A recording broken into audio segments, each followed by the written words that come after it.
it is actually easier to run a place with one person, much less complicated. You don't have to train people. You don't have to volunteer that. You don't have it's insurance for one person. It's just a totally different thing. But can you create actually a community that way? Absolutely not.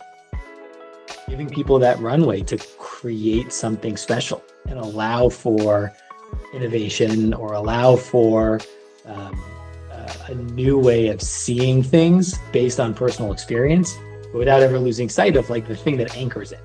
Yeah. So this is a little jargony, forgive me, but what I think about a lot, and it was true with my claim, and it was certainly true at one table. So you'll see that I have a theme, which is really trusting the end user. Now, when we think about Jews and we think about Israelites, we don't really, end user is very much a sort of a tech term.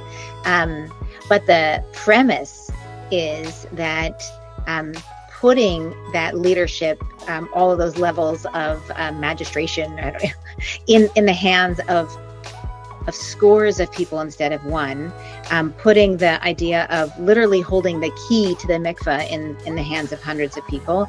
Obviously, at one table, the idea was to empower tens of thousands of young people to create Shabbat dinners for their peers in their own homes. They get to be the authority.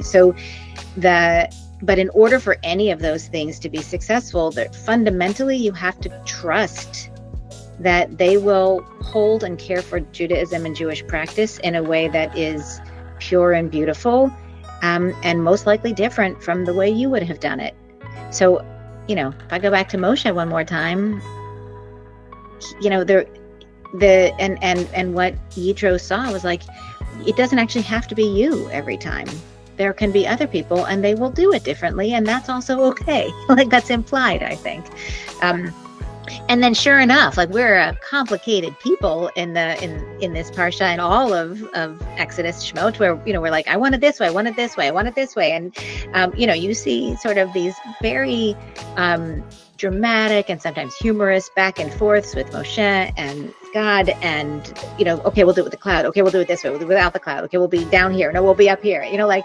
How do we make this work? And I kind of think that's a beautiful example of human-centered design. We just don't know the answer, but it's got to work for the people, because if it doesn't work for the people, what's the point?